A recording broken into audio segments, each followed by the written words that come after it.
Bom dia, pessoal, tudo bem? Vocês me ouvem? Bom dia. Sim, Opa! Bem, pessoal, gostaria de iniciar. Acredito que essa seja o último treinamento, a última palestra desse ano. Aproveitar a oportunidade, né, para parabenizar aí a todos os envolvidos, né? Eu acho que foi bastante produtivo e interessante. Todas as pessoas que passaram aqui nessas semanas aí ao longo deste ano, que trouxeram, ao meu ver, temas bem atuais, né, e bem completo do que nós passamos aqui internamente na Balancete e se expande em qualquer outra organização profissional, né. Foi falado bastante aí a respeito de empatia, inteligência emocional, trabalho de equipe, principalmente comunicação, que é algo que a gente busca uma melhoria contínua aqui na Balancete. E também foi falado bastante a respeito de responsabilidade de cada um de nós aqui dentro da organização, né? Desde a alta direção até nós, aí, os colaboradores, né? Então, acho que foi, assim, foi uma ideia muito boa, que eu acho que a maioria de nós aprovou, e espero que o ano que vem nós possamos ter mais palestrantes aí, trazendo bastante conteúdo para a gente, que faz a gente crescer pessoalmente e profissionalmente, né? Pedir desculpa aí antecipadamente, se faltar um pouco de fôlego aí, estou saindo de um resfriado bastante forte aí, de uma semana, mas estamos firme e forte aqui para encarar esse desafio de hoje. Então, vamos lá. A gente vai falar hoje sobre o terceiro setor, né? O terceiro setor é um setor que reúne as empresas, vamos chamar assim, sem finalidade de lucro, né? A diferença dessas empresas, a principal diferença entre as empresas do setor privado é que essas aqui, elas atuam mais em causas sociais, né? Principalmente ligadas à educação, à saúde, meio ambiente, à cultura. Esses são os principais pilares aí do terceiro setor, né? Como eu disse, elas não fazem parte nem do setor privado, nem do setor público.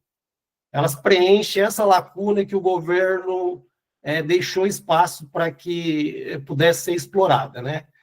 E o principal objetivo é promover ações de inclusão e desenvolvimento social para esse grupo de pessoas, né? Que normalmente são um grupo de indivíduos em situação de vulnerabilidade social, né?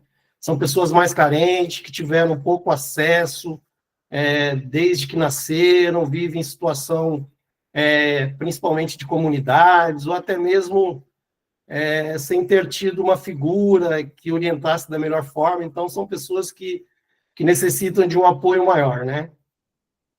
O que mostra bastante a relevância desse setor, que é o terceiro setor. Então, nessa reunião de hoje, a gente vai entender um pouco a respeito deste setor, quais são as obrigações legais, quais são as obrigações contábeis e as obrigações tributárias. E vamos destacar um pouquinho também da relação das boas práticas que o gestor dessas entidades deve praticar, né, para garantir que a entidade continue, principalmente demonstrando transparência e sustentabilidade. Então, vamos iniciar aqui agora a nossa apresentação. Terceiro setor no Brasil, né? O que é o terceiro setor?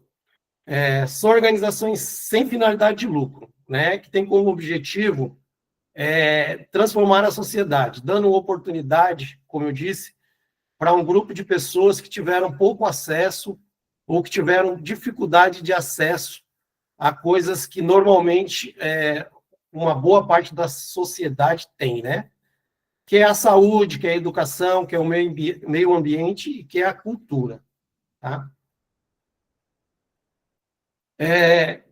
Qual é o impacto do terceiro setor? Hoje, o terceiro setor, com base no IPEA, que é o Instituto de Pesquisa, o Mapa das Organizações Civil, em 2024, foi levantado que existe quase 900 mil entidades sem fins lucrativos no Brasil.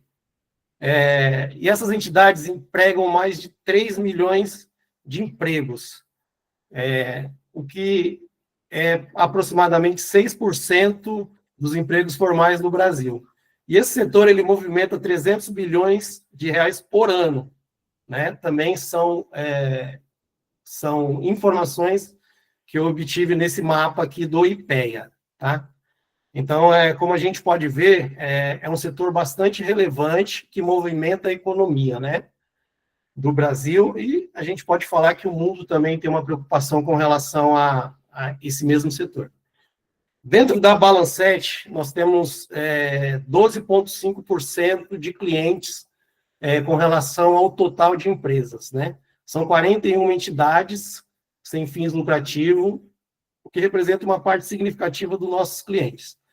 E são clientes que carecem de uma atenção diferenciada, ao meu ver, com relação ao setor privado, que é a nossa maioria que a gente atende, em função de algumas dificuldades que esse setor enfrenta.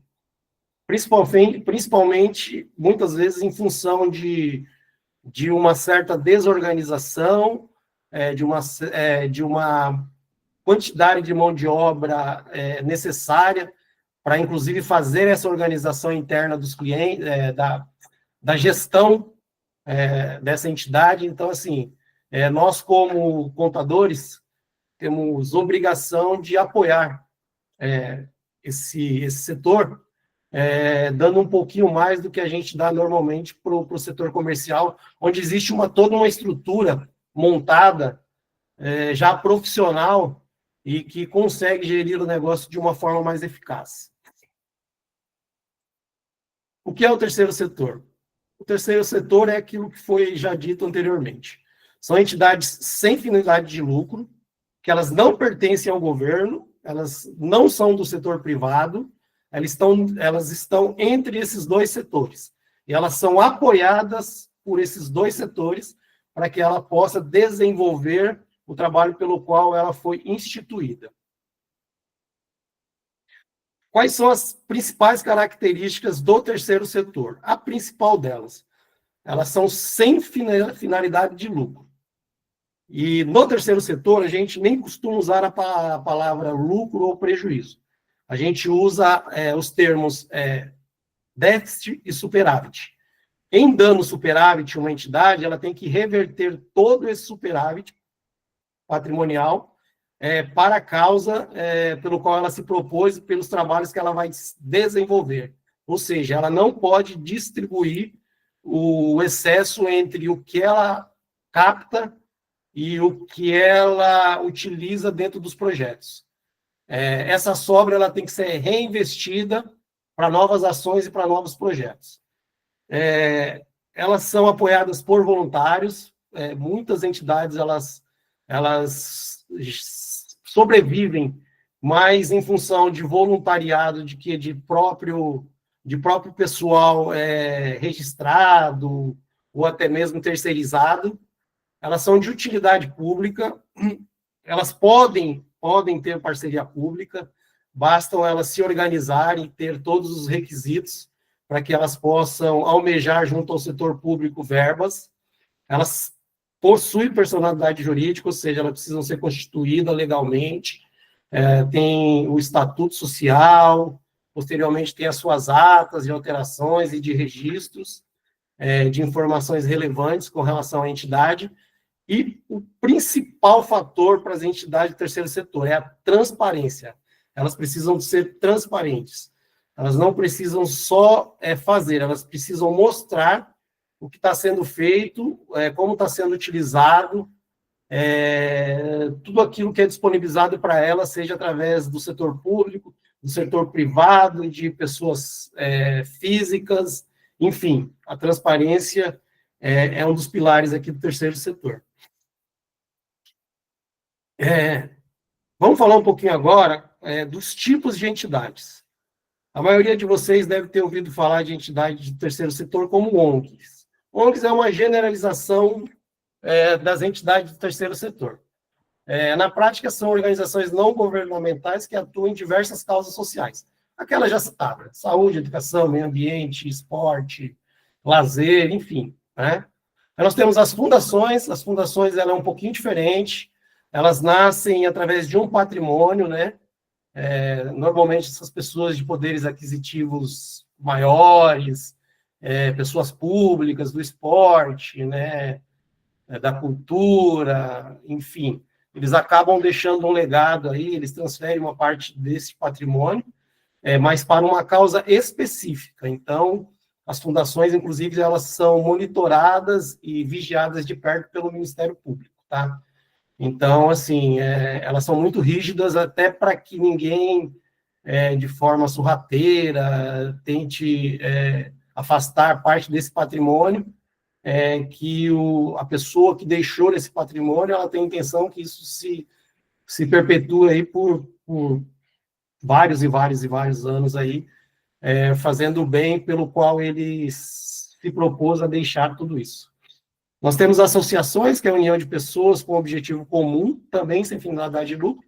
Essas associações aí, todos nós conhecemos, né? Associações de bairros, a gente tem aqui clientes na Balancete, associações da Chácara Santo Antônio, São Luís, enfim, a gente tem clientes aqui que são pessoas que se uniram e montaram uma associação para fazer algum tipo de trabalho, né?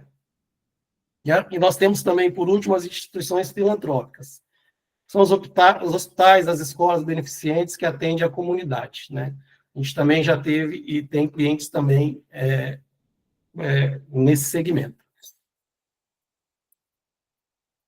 Agora a gente vai falar um pouquinho da parte legal, né, das entidades, porque, como foi dito, elas são entidades privadas e são regulamentadas, então elas têm formas jurídicas, né? São associações, fundações, organizações religiosas e cooperativas sociais, tá? Quais são as normas que norteiam essas organizações? A principal dela, a Constituição Federal, né? Que garante a liberdade das associações como um direito fundamental, que garante principalmente a imunidade tributária das receitas que ela capta, que sejam inerentes às atividades que estão no estatuto, né, desta entidade, ou estão estipuladas em lei, né? Então, ela garante que toda a receita, seja de doação, seja de convênio, seja de contribuição, ela seja imune ao imposto de renda, à contribuição social e a COFINS, né? A gente vai ter alguma diferenciação, mas a gente vai ver mais adiante em relação a isso, mas é a Constituição Federal que garante esta imunidade. O Código Civil, ela define regras, né, e funcionamento dessas associações e fundações, e esse marco regulatório, algo mais recente, ele estabelece regras principalmente para as entidades que têm parceria ou que buscam parcerias com os órgãos públicos, estadual, municipal e federal.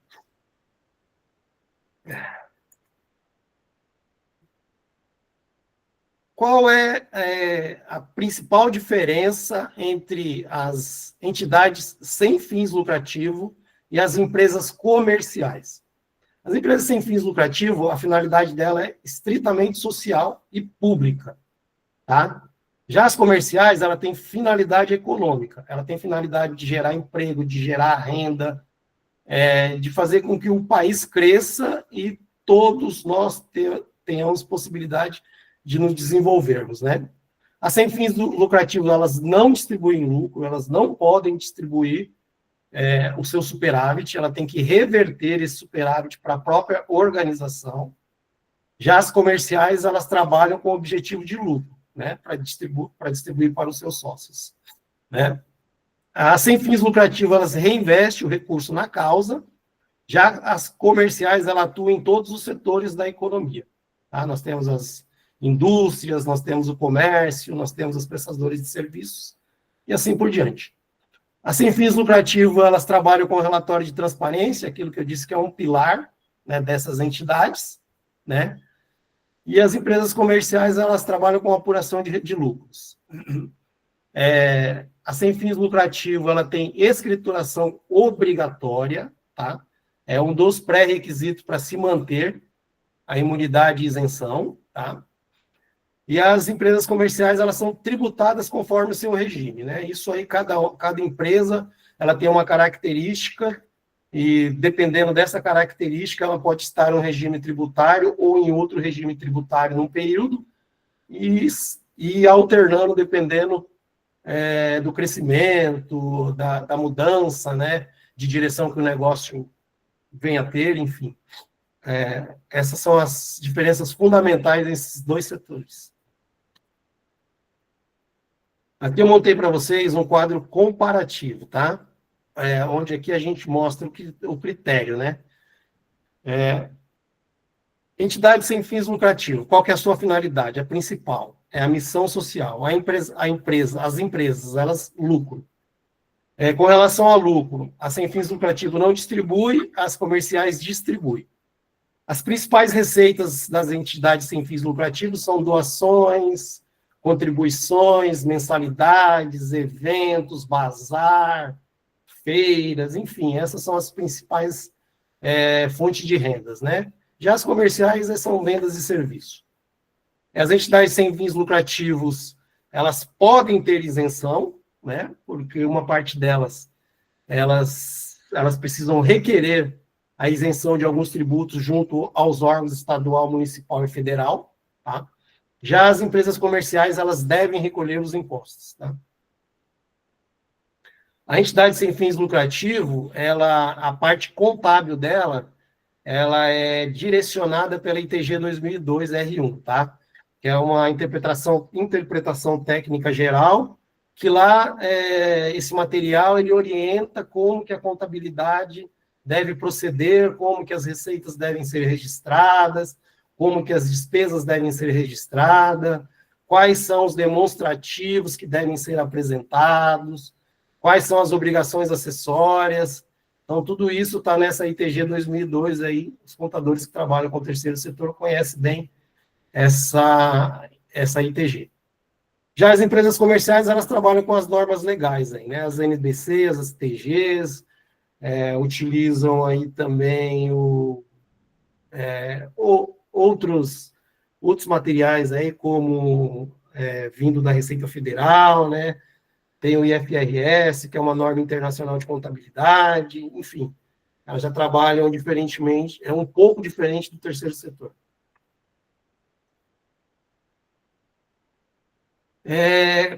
Quais são as principais fontes de receita das entidades do terceiro setor? As principais delas são doações, né? As doações são as transferências voluntárias de recursos, que tanto a pessoa jurídica quanto a pessoa física pode abraçar uma causa e fazer doações voluntárias, sem nenhum tipo de vínculo. Elas podem ser cessadas à medida em que a pessoa não quer mais doar. Normalmente, esse tipo de receita, elas são características de igrejas, de associações beneficentes, né? Aquelas que trabalham aí com causas relacionadas à prevenção de situações de vulnerabilidade, amparo à criança, a idoso, né? Então, normalmente, a maior parte das rendas desse tipo de entidade são as doações, né? Nós temos as contribuições, essas contribuições, ela é algo mais específico lá no seu estatuto, né? Lá já diz que essas pessoas que são associadas, elas precisam fazer contribuições regularmente, né? E até mesmo anuidades, né? Para garantir a manutenção das atividades institucionais, né? Nós temos casos aqui, né? Como o Instituto de Engenharia, a SBPA, todas elas têm contribuições ou anuidades que são feitas regularmente para manter a causa e as atividades funcionando perfeitamente. Aí nós temos também os convênios, né, que são acordos formais, né, que as entidades fazem com os órgãos públicos, federal, estadual e municipal. Para isso, elas precisam estar muito bem organizadas, precisam ter documentações. Para cada tipo de convênio, é necessário que se tenha documentações hábeis, normalmente são certificados, né?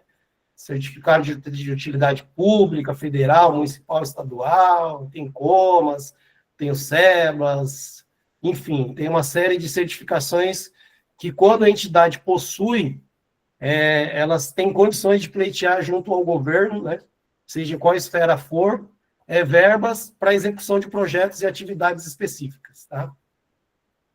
E nós temos os projetos. Os projetos, esses podem ser financiados, né, por pessoas físicas, por pessoas jurídicas, né, que sentem uma necessidade de apoiar a causa, né, e aí essas entidades, elas desenvolvem projetos, ela apresenta esses projetos para esse grupo de indivíduos, né, e faz a captação de recursos, né, e obviamente precisam prestar conta desses recursos. Desenvolve as atividades, né? Nós tínhamos uma entidade que esteve conosco, né? Que ela é clássica nesse segmento aqui, que era a Cairo Sul, né? Que tinha projetos lá em Paraty, no Rio de Janeiro, principalmente a situação das comunidades lá, né? De um condomínio de luxo que tem. Então, esses moradores do condomínio eram os provedores desses recursos para desenvolvimento desses projetos. Lá eles tinham diversos projetos que eram desempenhados, né? É muito importante que cada uma dessas receitas, elas sejam identificadas e classificadas corretamente de acordo com a essencialidade dela, para que a gente possa, posteriormente, elaborar relatórios para demonstrar transparência com tudo que foi arrecadado, né? Principalmente para prestar conta para os seus mantenedores e beneficiário e os órgãos fiscalizadores. Se essas rendas, se essas receitas tiverem vindo principalmente de órgãos públicos, a gente precisa prestar conta como contadores e como gestores dessas entidades aos órgãos fiscalizadores. Tá? Agora a gente vai entrar um pouquinho nos aspectos contábeis e obrigação do terceiro setor. Quais são as obrigações do terceiro setor, entidades sem fins lucrativos? Elas são obrigadas, esse é um pré-requisito para manter a imunidade, ter uma escrituração contábil obrigatória, tá? Regular, e onde tenha todas as suas operações financeiras registradas, e aqui que entra a importância do contador, que trabalha com essas entidades, se ater a fazer registro com documentos contábeis hábeis, né, para que a gente possa ser um instrumento não só de contabilização, mas de fiscalização com relação a tudo que está sendo gerido, tudo que está sendo gasto pelos gestores dessas entidades, para evitar que eles estejam utilizando dinheiro dessas associações de forma indevida. Então, esse aqui é um papel fundamental para nós contadores aqui. Né? Não distribui lucro e superávites, a gente já falou bastante a respeito disso, e tem que ter relatório de transparência. É obrigação elaborar e divulgar relatório que demonstre aplicações desses recursos recebidos e os resultados alcançados. Se a gente não apresentar esses relatórios para aqueles que provêm essas receitas, a entidade tende a perder credibilidade e ela tende a descontinuar. A gente teve um caso de uma entidade que esteve com a gente durante bastante tempo, que ela foi bastante grande, e nós vimos que de um período, quando ele saiu da Balanced, eles vinham num período de declínio, né? Eu não sei julgar exatamente por quê, né, que é a casa do Zezinho, mas a gente viu que já não estava tendo tanto apoiadores como eles tinham. E eles tinham uma troca de gestão lá muito grande. Então, talvez esse possa ter sido um dos fatores que impactaram tudo isso. As entidades comerciais também, a gente já falou a respeito disso, né? Apuram lucros, né? Calculam e pode distribuir lucro. Elas têm as tributações específicas. Aí depende muito do porte da empresa, do segmento da empresa, e aí ela pode escolher ali algumas, né? Se ela for de grande porte, aí não, mas não sendo, ela pode escolher entre o Simples Nacional, né? Que a tributação ocorre pelo faturamento direto, o lucro presumido também, o lucro real com imposto de renda e contribuição social já é a incidência vem através do resultado positivo fiscal, né? E ela também tem as demonstrações financeiras obrigadas, né, que devem ser elaboradas, e algumas são obrigadas a publicar essas demonstrações, né, que são as empresas de grande porte, SA de capital aberto, né, elas têm que publicar, né, seu balanço, todo aquele conjunto de informações que a auditoria nos fornece a cada final de auditoria. Obrigações de escrituração contábil. Escrituração contábil regular, né, forma ordenada, aquilo que eu disse, né, e com responsabilidade para não registrarmos algo que não faz parte daquela atividade, né, que são situações pessoal, né, e seguindo principalmente os preceitos contábeis, né, seguindo a norma, a ITG, e outras normas que envolvem o direcionamento para os registros da contabilidade. Regime de competência, tá? Elas são, essas receitas e despesas, elas devem ser registradas no momento em que ocorrem, não quando elas são pagas, tá? Garantindo a fidelidade e a realidade econômica. E tem que apresentar as demonstrações completas, né? Que é o balanço, a demonstração do resultado, né? Que é a diferença da receita e da despesa, a demonstração da mutação do patrimônio social, né? Que é aquela evolução de quando a empresa é constituída, ela tem um patrimônio social e de acordo com que ela é gerida, esse patrimônio ele pode ficar igual, ele pode aumentar ou ele pode diminuir. Isso vai depender muito da capacidade dos seus gestores, né? É a demonstração do fluxo de caixa e as notas explicativas, tá? Atenção, o cumprimento rigoroso dessas obrigações contábeis, ela é fundamental para manter a regularidade fiscal e garantir principalmente a imunidade e isenção de alguns tributos. Garante acesso a recursos públicos e privados, né? E demonstra transparência na gestão dos recursos às partes interessadas, né? Que são as pessoas que financiam diretamente essas causas. Vou falar um pouquinho agora para vocês a respeito da imunidade versus a isenção tributária, né? São coisas diferentes, apesar de parecer na prática iguais, né? A imunidade, ela é concedida pela Constituição Federal, está no artigo 150. Ela protege as instituições de educação, saúde e assistência social. Então, o que acontece? Nesse artigo aqui, da Constituição Federal, ela garante, né, a proteção, a imunidade das receitas dessas instituições, tá? Então, como ela está na Constituição Federal, ela não pode ser alterada e nem revogada, tá? Então, ela garante uma continuidade do direito de não tributar o imposto de renda e a contribuição social e a COFINS em função de o fato gerador nem nascer. Ele nem nasce, porque ela já está vedada aí pela Constituição Federal. Aqui eu acho que é bacana falar um pouquinho a respeito disso, porque vira e mexe, principalmente a Amanda do departamento financeiro, ela, quando entra um cliente novo, ela me pergunta a respeito, Ronaldo, como é que eu vejo aqui se essa empresa ela é imune ou isenta?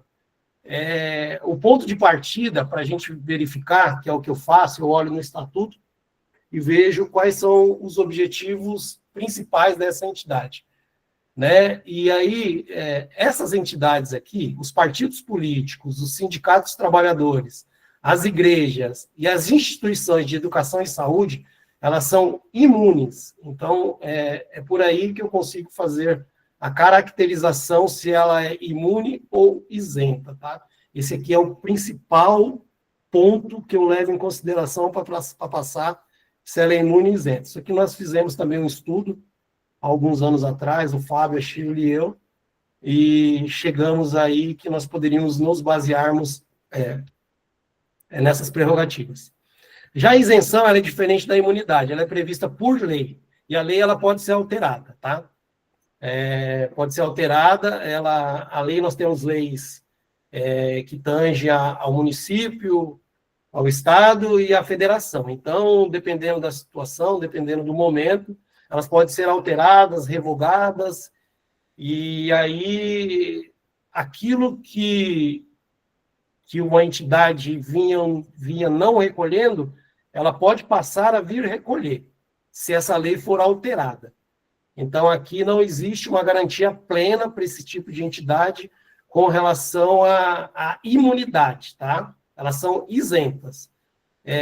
A única garantia que tem aqui ainda para essas entidades é com relação, principalmente, ao imposto de renda e à contribuição social.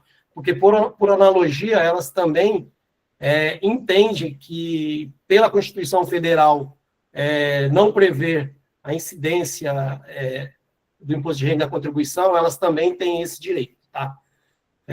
Mas as isentas, elas têm essa situação em que, se houver uma alteração de legislação, elas podem vir a recolher alguns tributos, porque, diferentemente da imunidade, onde a incidência sequer nasce, ela não existe, aqui, na isenção, a incidência existe. A única diferença é que existe uma prerrogativa para não recolher esses tributos, tá? Que é dada por essas entidades de governo, federal, estadual e municipal. Quais são as entidades isentas? São associações civis, são os clubes recreativos, culturais e científicos, associações patronais, tá? Essas são as entidades que, quando a gente vai caracterizar entre imunes e isentas, elas estão nesse rol, tá?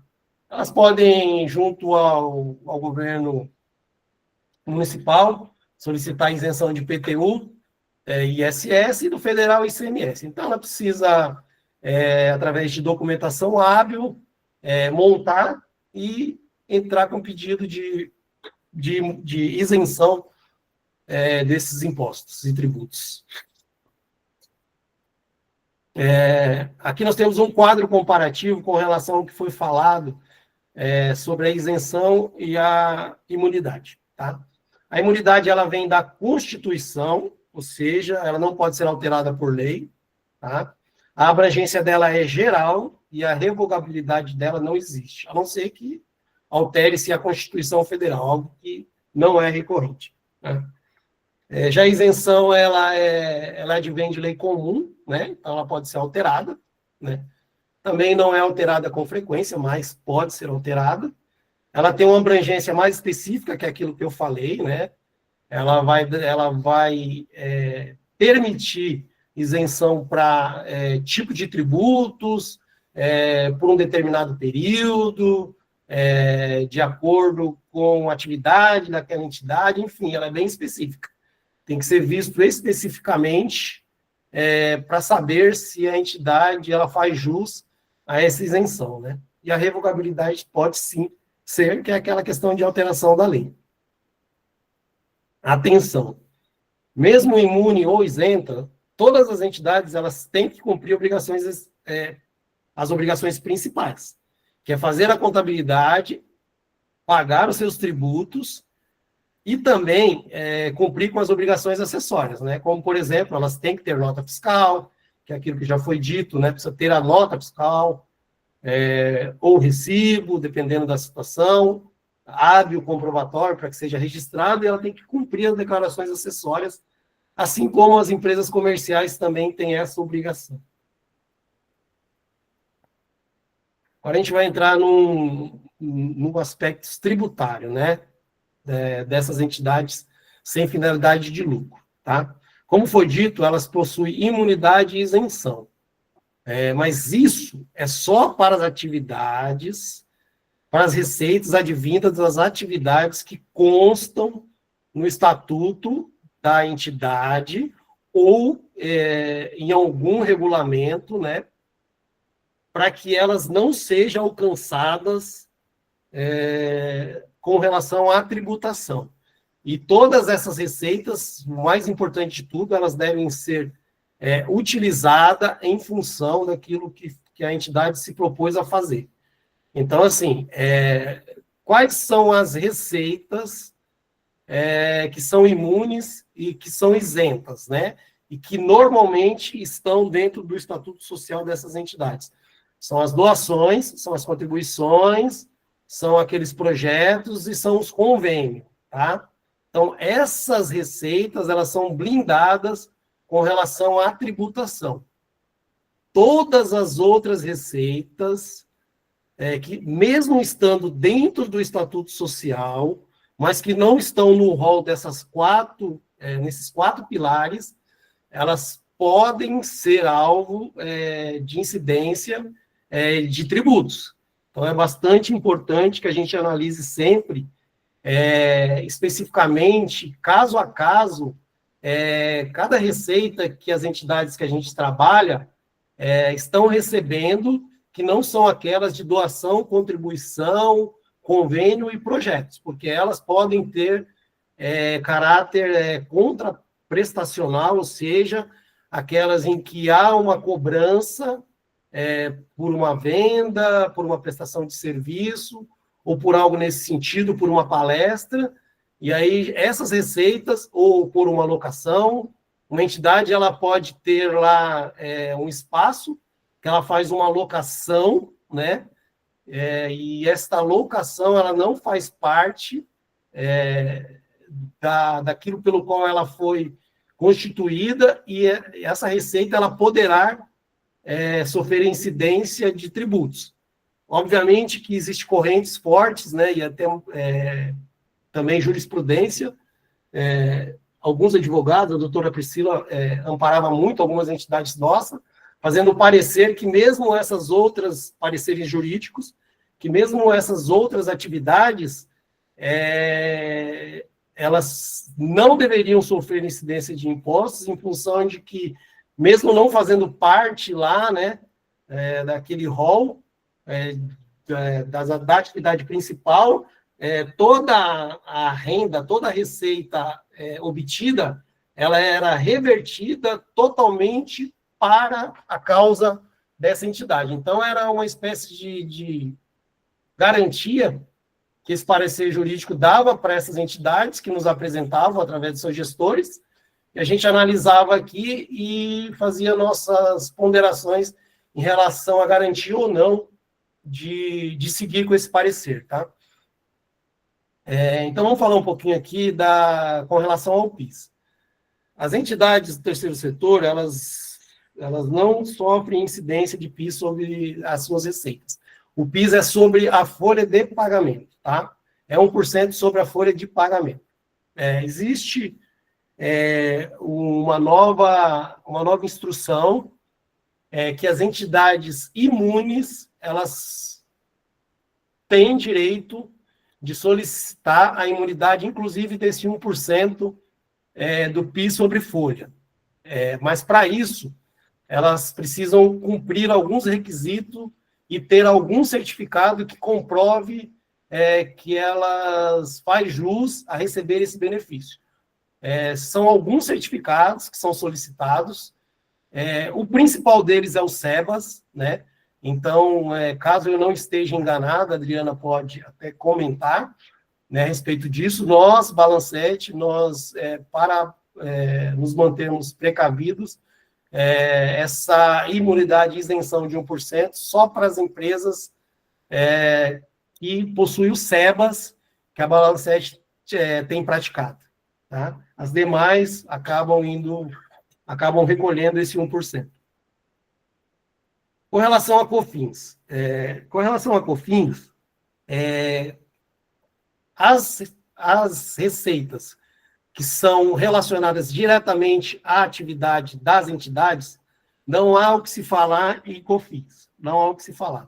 Elas são imunes ou são isentas, dependendo da caracterização pela qual elas foram constituídas.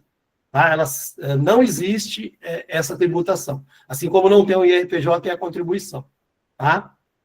Porém, essas outras atividades, essas que eu citei, que mesmo tendo correntes, que essas outras atividades, essas rendas são revertidas para o uso, para a sua manutenção, né, da sua operação, a Receita Federal ela pode contestar e pedir prova a respeito disso. Então, assim, ela indica que essas outras receitas, elas sofrem incidência da COFINS, tá?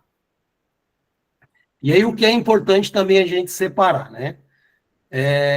Assim como a gente tem as entidades imunes, a gente tem também as entidades isentas. As entidades imune, essa incidência da COFINS está na Lei 10.833 de 2003, artigo 10, tá? Que diz que essas entidades imunes, elas estão no regime cumulativo, tá?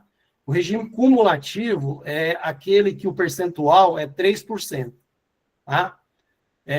Como o regime cumulativo, a base de cálculo para a tributação é o faturamento, e essas outras receitas não fazem parte de faturamento, significa que essas entidades imunes, elas não recolhem esse 3% de COFINS sobre essas outras atividades, principalmente sobre os rendimentos de aplicação financeira, tá?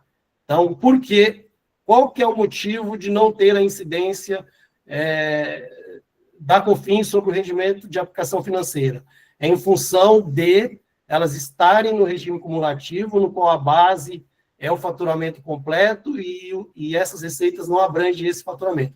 Então, elas estão dispensadas desse recolhimento.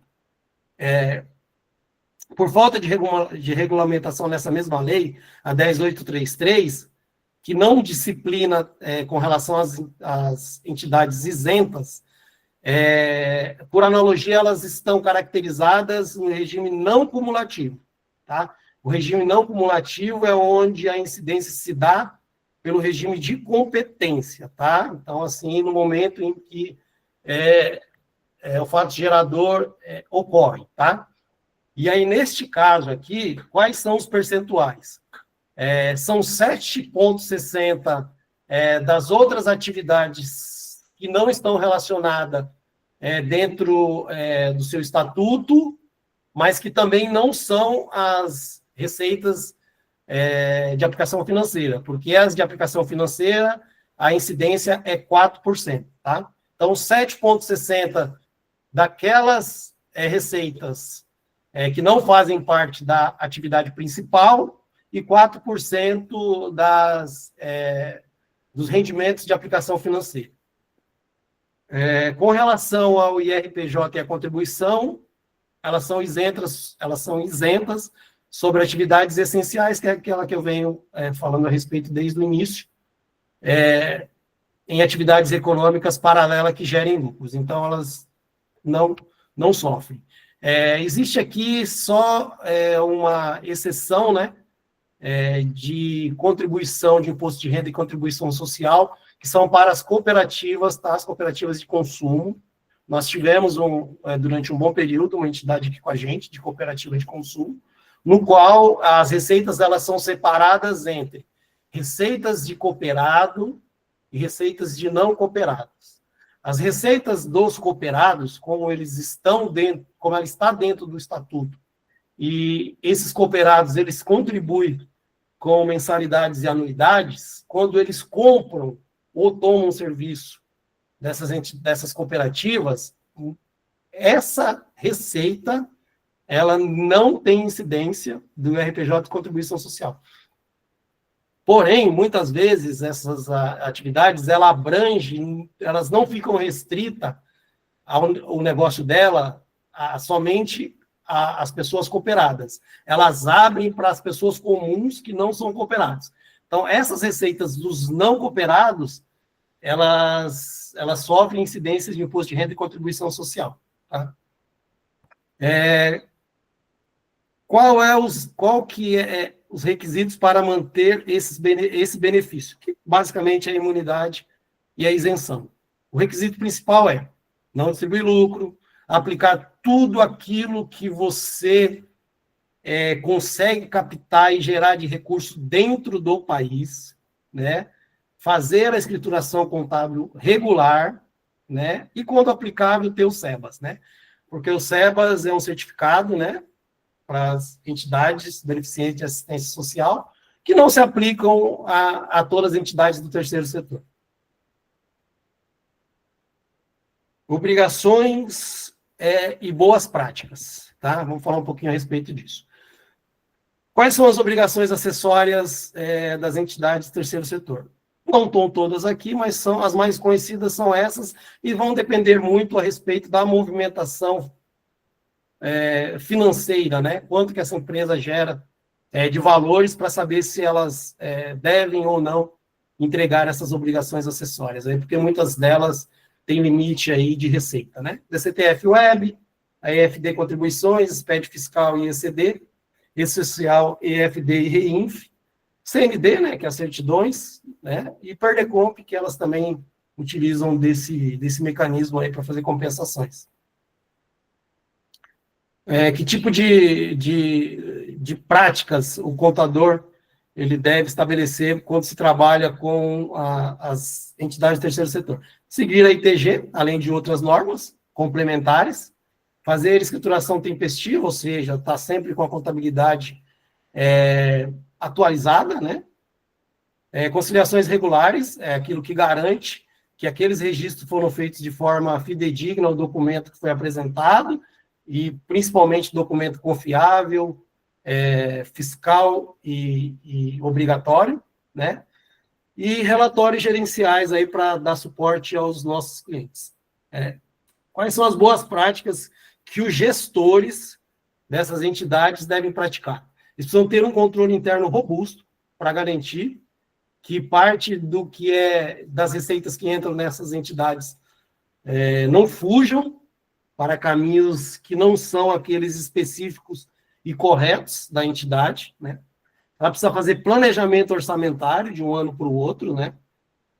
Para saber até que ponto precisa ser melhorado para que tudo que ela venha receber seja suficientemente capaz de absorver todos os seus custos e as suas despesas, né? E, obviamente, ainda manter um superávit para que seja reinvestido em novos projetos. Ela tem que ter uma prestação de contas clara para os stakeholders, né, que são as partes interessadas, para os órgãos fiscalizadores, que são o governo, e para nós doadores também, né, porque todos nós, em algum momento, doamos aí para alguma causa, sejam elas aí quais forem, aquelas pessoas que ligam para a gente, que mandam e-mail, muitas vezes a gente abraça e faz uma doação voluntária, e ao final essas entidades elas fazem essa prestação de conta, normalmente isso tudo está no site deles, né? E para aqueles que são doadores mais vultuosos, eles acabam até enviando, né, relatórios de prestação de conta. Mas, enfim, de qualquer forma, a gente encontra sempre essa prestação de conta aí dentro para aquelas entidades que possuem site, dentro do site deles e até em plataformas que são de movimentação geral, que são de domínio público, que todos podem ir lá e verificar. Eles colocam lá nessa plataforma, direcionada ao setor de entidades sem fins lucrativos, e lá você consegue acompanhar como é que o que você está disponibilizando para essas entidades está sendo absorvido, né? E tem que ter uma cultura de transparência, é o ponto principal nessas entidades. Falar um pouquinho de riscos e responsabilidades, tá? Isso aqui é um fator bastante importante. A gente tem que ter bastante responsabilidade com essas entidades do terceiro setor, né? Quando eu comecei contabilidade, a gente via que eu escutava muito, mas aí não tem tanto controle, não tem tanta fiscalização, dá para fazer de qualquer jeito, não é assim, nunca foi assim, e hoje com a criação dos SPED, né, essa plataforma que é de abrangência geral, aí, que envolve vários SPEDs aí, seja o contábil, o fiscal, contribuições, etc. e tal, existe um controle maior dos órgãos fiscalizadores. Então, a gente precisa ter uma escrituração fiscal, a gente precisa ter uma escrituração fiscal adequada, a gente precisa ter controle, né, e precisa fazer as conciliações com documento fiscal consistente. Quando a gente não faz tudo isso, a gente está colocando essa entidade em risco. Quais são as penalidades que elas podem ocorrer em função da gente não cumprir com a nossa obrigação, tá?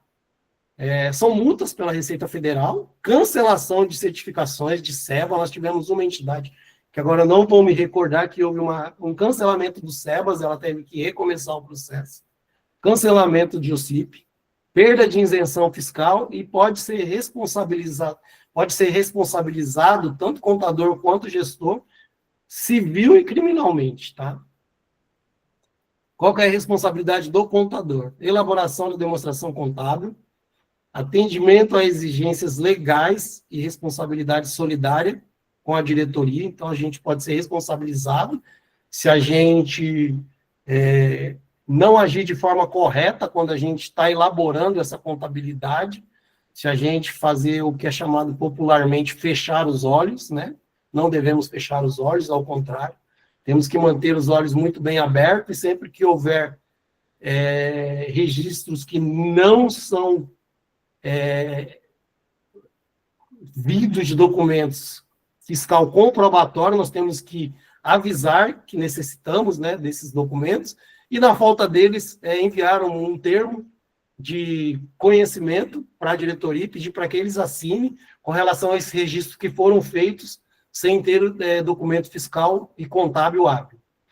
Qual que é a responsabilidade do gestor? Planejamento estratégico, ele tem que planejar e organizar essa entidade, ele tem que prestar conta aos órgãos de controle, ele responde civil e administrativamente, e ele tem que ter uma liderança eficaz, né? Ele tem que fazer com que as pessoas acreditem na causa e façam parte dessa entidade.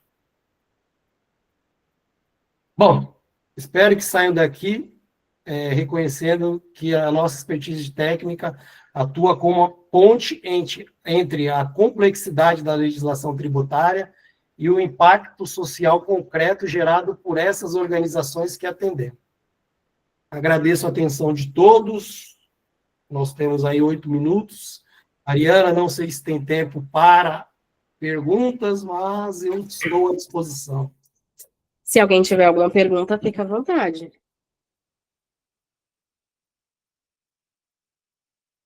Roberta?